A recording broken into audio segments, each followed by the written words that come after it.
speech. Thank you ma'am कि जो आपने इस महत्वपूर्ण विषय पर मुझे बोलने का मौका दिया। पहले के कुछ वक्ताओं को मैंने सुना, सत्ता दल से 2 वक्ताओं ने अपने विचार यहाँ पर रखे। संविधान के प्रति उन्होंने अपने बयान में आस्था जाहिर की, जिसकी वजह से मुझे बेहद खुशी हुई। लेकिन जिस तरह से उन्होंने अपनी बातें यहाँ पर रखी, उससे मुझे कुछ परेशानी भी होती है। भारत के संविधान के निर्माण में जो आज सत्ता दल में बैठे हैं, उनका दूर दूर तक के कोई संबंध नहीं था। भारत के स्वाधीनता के संग्राम में जो आज सत्ता दल में बैठे हैं, उनका दूर दूर तक के कोई संबंध नहीं था। लेकिन आज जिस तरह से वो यहाँ पर अपनी बात कर रहे हैं, ऐसा लगता है कि संविधान भी उन्होंने ही बनाया, भारत की आज़ादी भी उन्होंने ही हासिल करी। मुझे खुशी हुई कि डॉक्टर बाबा साहब अंबेडकर के लिए कुछ अच्छे बोल उन्होंने यहाँ पर किए हैं। मुझे इस बात की भी खुशी हुई कि सरदार पटेल का नाम भी यहाँ पर बड़े सम्मानजनक तरीके से सत्ता दल के साथियों ने यहाँ पर लेने का काम किया। लेकिन मुझे इस बात की हैरत हुई कि देश के प्रथम प्रधानमंत्री जवाहरलाल नेहरू के संदर्भ में जब उन्होंने अपनी बात कही, चाहे वो निर्मला सीतारमण जी हो, चाहे जिस ढंग से हरदीप पुरी जी ने अपनी बात कही, उससे मुझे इस बात की हैरत हुई कि नेहरू जी के बारे में इतनी घृणा और इतने द्वेष भरे विचार सत्ता दल में क्यों इस तरह से नजर आते हैं। क्या जवाहरलाल नेहरू ने बहुत बड़ा अपराध किया था कि स्वाधीनता के संग्राम में उन्होंने 9 साल से अधिक का समय भारत की जेलों में काटा? क्या जवाहरलाल नेहरू का यह अपराध था कि 1929 को लाहौर में रावी के तट पर उन्होंने रात के अंधेरे में भारत का ध्वज वहां पर लहराया और इस बात का ऐलान किया कि अब हम पूर्ण स्वराज के लिए तैयार है, अब हमारा संघर्ष पूर्ण स्वराज हासिल किए बगैर रुकेगा नहीं। क्या जवाहरलाल नेहरू का यह अपराध था कि यही बगल में सेंट्रल हॉल में उन्होंने 13 दिसंबर 1946 का संविधान सभा में ऑब्जेक्टिव्स का रेजोल्यूशन रखा? क्या जवाहरलाल नेहरू का यह अपराध था क्या कि भारत के निर्माण में, एक आधुनिक भारत के निर्माण में उन्होंने नींव रखी?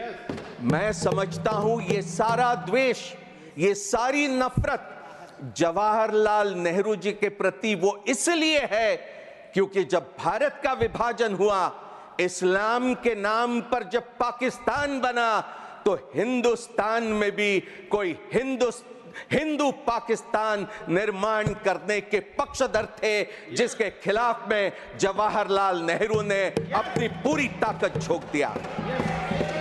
क्या ये कभी हिंदुस्तान भूल सकता है?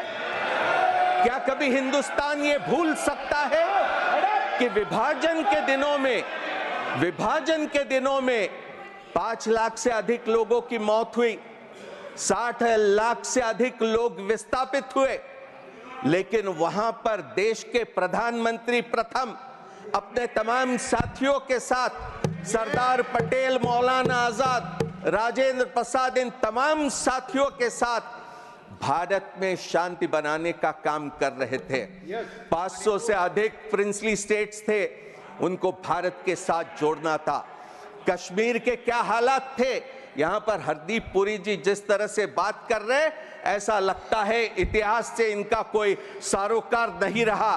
कश्मीर के हालत चिंताजनक हो गए थे और ऐसे हालात में जवाहरलाल नेहरू और देश की पहली सरकार ने जो फैसले किए, मैं समझता हूं कि बड़े सम्मान से हमने उनकी यहां पर याद करने की आवश्यकता है। लेकिन सत्ता दल से कोई बहुत ज्यादा उम्मीद करना मैं नहीं समझता हूं कि मुनासिब होगा। संविधान सभा में 299 सदस्य थे, 70 रजवाड़ों के, और 208 ये कांग्रेस पार्टी के। बचे 21 सदस्य या अन्य दूसरे दलों के थे, जिसमें सीपीआई भी था और जिसमें शेड्यूल कास्ट फेडरेशन भी था। शेड्यूल कास्ट फेडरेशन से डॉक्टर बाबा साहब अंबेडकर संविधान सभा में आए थे और संविधान सभा में आने के बाद कांग्रेस पार्टी का संविधान सभा में पूर्ण बहुमत रहने के बाद स्वाधीनता के आंदोलन का नेतृत्व करने के बाद जिस तरह की स्थिति थी, उस समय संविधान सभा ने यह फैसला किया कि हम बहुमत और अल्पमत देखेंगे नहीं, हम ये देखेंगे कि किसमें क्या काबिलियत है और हिंदुस्तान के निर्माण में हम उनका पूरा का पूरा उपयोग करेंगे। जब 29 अगस्त 1947 को मसौदा समिति की घोषणा हुई तो वहां पर डॉक्टर बाबा साहब अंबेडकर शेड्यूल कास्ट फेडरेशन के एकमात्र सदस्य वहां पर उस समिति के अध्यक्ष करके चुने जाते हैं। बाबा साहब अंबेडकर जब 25 नवंबर 1939 को संविधान सभा में हुए संविधान पर जो बहस चली थी उसका जवाब देते हुए कहते कि संविधान सभा में आने के पीछे मेरा बड़ा मर्यादित उद्देश्य था और वो उद्देश्य था कि अनुसूचित जातियों के व्यक्तियों के अधिकारों की मैं रक्षा करूं। मुझे तब आश्चर्य हुआ जब मसौदा समिति पर मुझे सदस्य करके चुना गया और मुझे तब और भी आश्चर्य हुआ जब मसौदा समिति का मुझे अध्यक्ष चुना गया। बाबा साहब अंबेडकर के ये बोल है। बाबा साहब अंबेडकर की जो क्षमता थी, जो बुद्धिमत्ता थी, जो विद्वत्ता थी, जो पूरे दुनिया भर का ज्ञान उन्हें प्राप्त था और एक समाज के किनारे पर खड़े हुए व्यक्ति को जिन्होंने अपने काबिलियत से दुनिया में नाम कमाया था, उसका उपयोग हमारे संविधान बनाने में संविधान सभा ने पूरी तरह से किया। अंग्रेज क्या कहते थे? अंग्रेज कहते थे कि हिंदुस्तान राष्ट्र नहीं बन सकता, हिंदुस्तान ये एक भौगोलिक अभिव्यक्ति है, जियोग्राफिकल एक्सप्रेशन है, ये कभी राष्ट्र नहीं बन सकता। इतनी भाषा है, इतनी रीति रिवाज, इतने धर्म, लेकिन हमारा स्वाधीनता आंदोलन ये इंक्लूसिव था, ये सेकुलर था, ये प्रो पुअर था। ये आंदोलन तमाम लोगों को साथ में लेकर हिंदुस्तान के निर्माण के काम में लगा था। कोई ऑर्डर नहीं। Ma'am, this is made a speech. Nobody can interrupt. Point of order. This is made a speech. Nobody can interrupt. आपका टाइम जा रहा है शुरू। Mr. Jangra, this is his maiden speech. Madam ये maiden speech है। This is his maiden speech. Maiden. He's speaking. His maiden speech. बोलिए बोलिए। ये जो सूचना दे रहे हैं बोलने दो गुप्ता जी, बोलने दीजिए। वो उनका उनकी मेडन स्पीच है। मैडम मेडन स्पीच के अंदर इंटरप्ट आप उसके बाद बोल दीजिए। आप इसके बाद बोलिएगा। उनकी पहली स्पीच है, आप उसके बाद बोल दीजिए।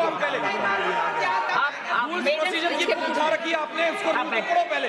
मेडन स्पीच में इंटरप्शन कर रहे हैं आप। मेडन मैडम आप बैठिए, 2 मिनट बैठिए। आप 2 मिनट बैठिए। आप बैठिए 2 मिनट जांगरा साहब। बोलिए sir. Yes, yes. Please continue. Please continue, Mr. Vasnik. Mr. Vasnik, I will allow him then. आगे पानी। यार मेडन स्पीच में इंटरप्शन, दिस इज रॉन्ग। और वो भी हरियाणा रूल्स प्रोसीजर को लेकर के गलत चीज कर रहे हैं। उनको वो तो मालूम है क्या रूल्स। हाँ, मैं तो समझता था कि आपका पूरा संरक्षण मुझे मिलेगा, लेकिन थोड़ा सा व्यवधान इसमें जरूर हुआ। आपको संरक्षण पूरा मिला है, तभी आप बोल रहे हैं। बोलिए। तो बाबा साहब अंबेडकर का भारत के संविधान के निर्माण में संविधान सभा ने पूरा उपयोग किया। उस समय के यूरोप में क्या था?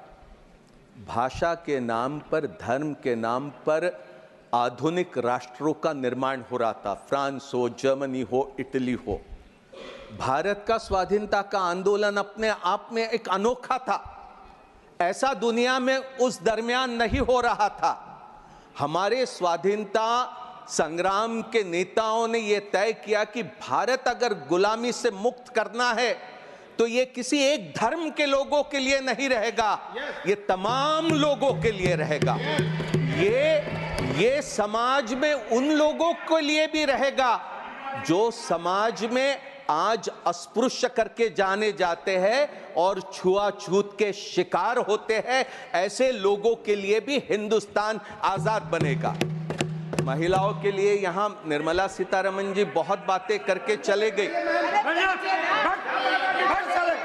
निर्मला सीतारमण जी ने महिलाओं के बारे में one minute. This is his maiden speech. Please allow him to speak. Please. बैठ जाओ, कोई पता नहीं, खड़े हो जाओ। Carry on, Mr. Vasnik. Nirmala Sitharaman ji ने महिलाओं के बारे में बहुत सी बातें यहां पर कही कि किस तरह के कानून यहां पर सत्ता दल ने पिछले दिनों में लाए। बहुत अच्छी बात है, महिलाओं के लिए आरक्षण मिले, ये तो हमारा भी यही ख्याल रहा है। इस पर हमने भी काम किया है। अगर आप करेंगे तो हम पूरी तरह आपके साथ रहेंगे, इसमें कोई दो राय नहीं हो सकती। लेकिन भारतीय जनता पार्टी का आज तक के कोई महिला का नेतृत्व हमने देखा है क्या? राष्ट्रीय स्तर पर आज तक के हमने नहीं देखा कि कोई भारतीय जनता पार्टी की महिला भारतीय जनता पार्टी की अध्यक्ष बनी हो। राष्ट्रीय स्वयंसेवक संघ जो जहां से इनकी पूरी वैचारिक धरोहर है, राष्ट्रीय स्वयंसेवक संघ में जिसके अभी अगले साल 100 साल पूरे हो गए, क्या आपने राष्ट्रीय स्वयंसेवक संघ का कोई सरसंघ चालक महिला को देखा है क्या? आज तक नहीं। कॉन्स्टिट्यूशन पे बोलिए, please speak on the subject. Madam, I have the right to say if anybody is going to attack the Congress party and if they are going to think that we are not going to rebut, then that is absolutely wrong. मैं आपसे पूरे आदर से सम्मान के साथ कहूंगा,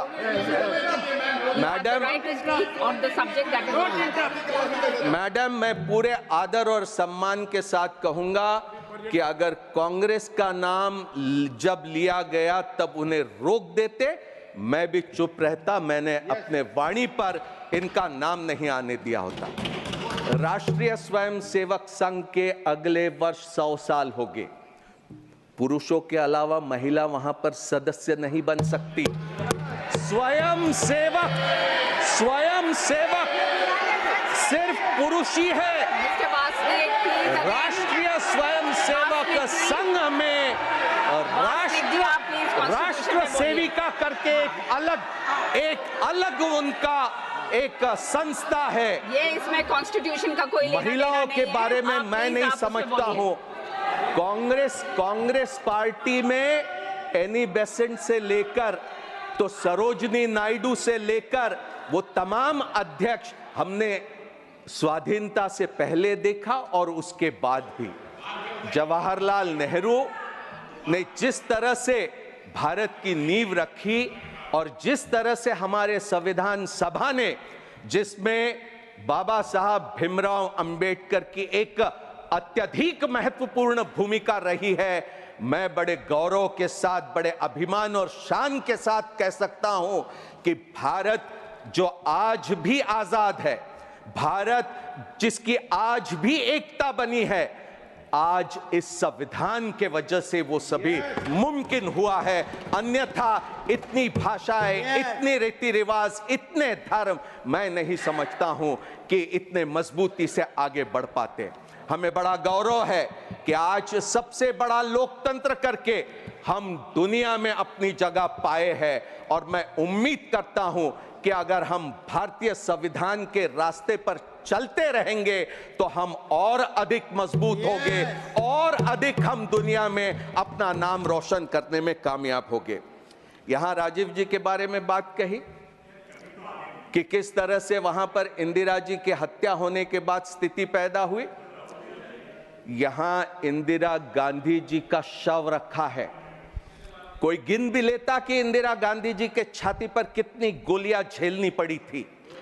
कोई ये भी कह देता था कि उस समय के क्या हालात थे जिसमें इंदिरा गांधी को कठोर फैसले करने पड़े थे। यहां मां की लाश जो मुल्क की प्रधानमंत्री थी, वहां पूरी छाती छलनी हुई पड़ी हुई थी और राजीव गांधी निकले दिल्ली के सड़कों पर जहां दंगे भड़के थे वहां पर शांत करने के लिए। यहां इतना ही नहीं, निर्मला जी ने यहां पर पढ़ा लिखा रहो। देखिए शेखर जी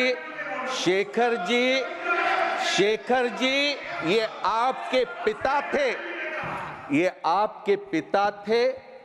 राम मनोहर लोहिया हॉस्पिटल में जब संजय गांधी का शव वहां पर पहुंचा था, इंदिरा जी वहां पर पहुंचे और चंद्रशेखर जी के साथ वहां पर बात करने लगी कि हम पंजाब के हालात को कैसे सुधारेंगे। आप क्या बात कर रहे हैं? पहले इतिहास को जानने की कोशिश करो। निर्मला जी ने यहाँ पर मैं आपका संरक्षण चाहूंगा। निर्मला जी ने यहाँ पर कॉन्स्टिट्यूशन फर्स्ट अमेंडमेंट को लेकर बात कही।